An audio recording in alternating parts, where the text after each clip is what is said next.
Hi everyone. Today's video is a narration of a collection of Steve's writings from our Discord server to members of the Jung To Live By community on the collapsed waveform approach to meta-modelling in psychosystems analysis.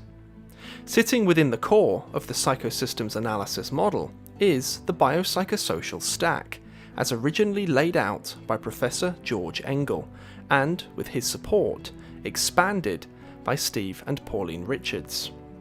People are simultaneously biological, psychological, and social entities, with each of those three broad descriptors being practically discretely different levels of analysis, description, and explanation. However, by definition, they are therefore all the same with respect to the information therein, with information defined mathematically. So it begs the question, how does one at any one moment in time authentically engage with one level of analysis, description, and explanation without discounting the others? That is what the 5 pieces of writing in this video answer. We really hope that you enjoy. 1. Fundamentally, the ego and its cognitions function to make an updatable sense of reflexive continuity, that is, self-referent identity, that is tasked, as such, with managing the extension of instinctive needs into adaptive relationship to the environment. This is psychosocial and environmental. The affect consciousness, which to the ego's limited bandwidth is so compelling, is the carrier wave of instinct, powered by motivational drive, or libido. Our modelling of the world, as systematized by ego-reflexive cognition, into such things as biology, psychology, and sociology, have, consequential to their nature as collapsed waveforms, their own special languages that reflect their characteristic level of analysis, description, and explanation. Being collapsed waveforms, they necessarily exclude one another to the extent reflected in their area of speciality. A systems-based model can resolve into any such collapsed state and, advantageously, reconstitute it into any other, and back again, dynamically, in order to understand the whole context. This also allows specifics to be understood without losing the context, figure and ground. Affect, as related to instinct, provides the meaning for understanding context for the ego and its limited bandwidth. Hence, transpersonal experiences are always affective states of meaning. Spiritus, incertus, atomis. Those Jungians who attach to affect in denial of biology, as if they were antagonistic, are, by this measure, not transpersonal, so much as ego-inflated by affect, to the extent that they identify with that to which they are unconscious, but has a non-ego consciousness of its own. The paradoxical non-ego consciousness of instinct and genome. This is supported by affective neuroscience and neuropsychoanalysis, but Jungian psychology, being a collapsed waveform of its own kind, has yet to translate adequately the true meaning of the bio-logos, the reasoning of life. The key is to appreciate the special qualities of ego consciousness in terms of why and how it, the ego, has evolved in lockstep with the brain. Mind and brain are not different, nor are they statistical correlations otherwise not causally connected. They are continuous with one another, and collapsed into resolution as one thing, material, or another, metaphysical, by the action of observation. One world, unus mundus, is better described and explained by a systems-based approach that understands and accepts this. Then there is no misunderstanding of biology or separation of it from psychology. Transpersonal and even psychospiritual considerations can likewise then be understood for what they are without insisting that one particular collapsed waveform excludes the other. To do that is just an ego filled up to capacity with ideas about things it cannot relate to, because it knows only the constructs of its collapsed modelling and misunderstands the compelling power of affect as being a product of its own ideation. 2. Begins with a question. I tend to have this feeling come up a lot of the time, like an insatiable boredom or unfulfillment, despite engaging in hobbies, socializing and exercise. I assume it's from maladaptive instincts, or maybe an overamped seeking function. I have dealt with addiction a lot in my life, so I suppose it's a very overactive instinct in me. Just wondering if anyone else gets that feeling fairly often, and how they would work through it. Steve's response goes as follows. It can be modelled as frustration and as your seeking system attempting to pressure you into a new adaptation. If you were to use dialectical syncretism, you'd look at how other systems, for example cultural systems, deal with the same kind of situation. For example, in some systems of Tantra, Hindu or Buddhist, the affect drive that is frustrated would be utilised as fuel for transformation.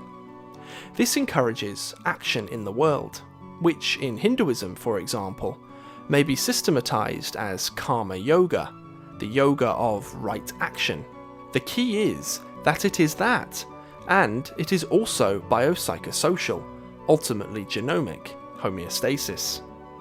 We collapse the waveform and get an interpretation, usually fixing our understanding of our situation and experience by doing so.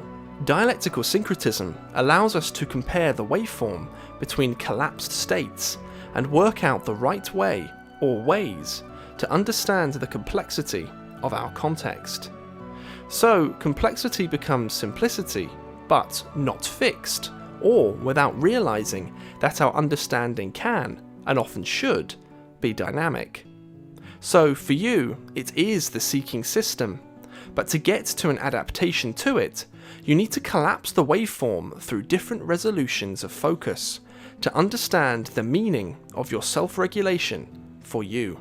Karma yoga, the yoga of right action, can be considered action for its own sake, but that would be more of a philosophical apprehension of purposive, meaningful action, which itself would correlate more with intentional seeking. Collapsing the waveform in this context refers to the role of the conscious observer of a situation altering their model of their observation by reducing it to a specific state that excludes all the others, which is still there, but not perceived.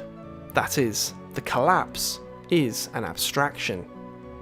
So, if you can appreciate that levels of analysis, description, and explanation are collapsed waveforms that may in each case reveal some things, but necessarily conceal others, then you'll know that an ability to move between collapsed categories is necessary. Instincts are actually bandwidthed, and so are capable of collapse into specifics, or widened out into generalities.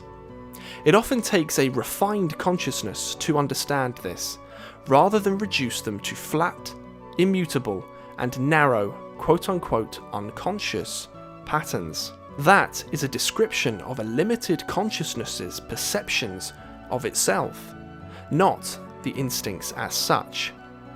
Explore different resolutions of their bandwidth.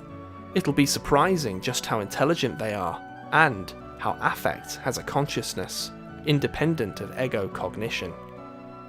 Drives, biological drive states, are simple. Instincts are not. They're whole situations. Internal homeostasis, as regulated biologically by normal self-regulation, is so complex that it cannot be regulated by conscious attention. Metabolism, in the wider sense, is a case in point.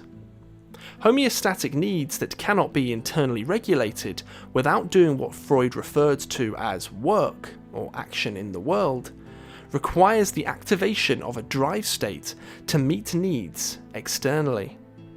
The drive in itself is simple and goal-directed. The environment may be very complex, hence plasticity and novelty may be required to satisfy a need. Our enlarged cerebral cortex and its ego consciousness evolved to provide this, but is still limited in its carrying capacity, and is costly in terms of energy. Instincts sum up very complicated situations to which we are driven to meet, largely outside of ego consciousness, but still intrinsically conscious through affect. This is covered by Professor Jaak Panksepp and Professor Mark Solms. When the ego makes prediction errors, it suffers from frustration and neurosis.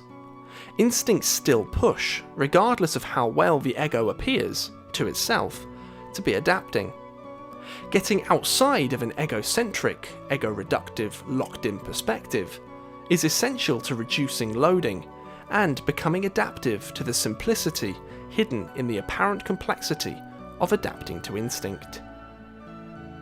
An important key is the understanding that things are often the same. It's just that our chosen or habitual mode of apprehension collapses the phenomena in question to an abstract level of analysis, description, and explanation, as locked in. Hence, psychologists are often ignorant of biology and insist that mind is separate to it. Instead of being mere correlations between a material brain and a metaphysical mind, they are properly correspondences of the same phenomenon, collapsed into one frame of reference or the other. Systems thinking dispenses with polarities and allows us to translate between the limiting resolutions provided by collapsed states. 3. A question is asked: is there a place for philosophy in this model? One of the things that directed me towards depth psychology is the lack of meaning in contemporary psychology, which of course resulted in getting involved in woo-woo. However, is there a place for healthy application of philosophy? Steve's response goes as such: there is a place for philosophy. I often say that there isn't because of its tendency to ego-inflate, actually a deflate by waveform collapse into abstraction. The Greek understanding of philosophy as an embedded relationship to understanding the inherent nature of the world is a good attitude to take. They were rational, but also affect-based. Greek philosophers were often warriors and artists too. There is a need for a neo-renaissance brought up to date, and that project will soon be ready to relaunch. 22 years ago, the waveform collapse of culture hadn't yet happened, and so the new model was ahead of its time. That time has now come. 4. Thanatos is useful insofar as it kicks off a revulsion against itself, which at the collective level would trigger an enantiodromia. The key is not falling into the singularity of collapse. There will be a final opportunity to reverse the tidal forces of collapse, principally because nature provides crises to stimulate natural resets. Those that think they are engineering the collapse and phase shift the way they want it to go represent only one possible outcome. Nature will accept either. The waveform will collapse. It's all a matter of probability. 5. Each discipline collapses the waveform to its level of analysis, description, and explanation. The other levels are there, but incompletely represented. The act of observation collapses that which is observed. Hence, psychology doesn't see biology, and vice versa. There is overlap, but the resolution is incomplete. Dichotomies are created, as are polarities, by the method discipline of observation. Translation between disciplines reveals otherwise hidden continuities. Systems thinking reveals these continuities and models their informational expression, representation, and translation.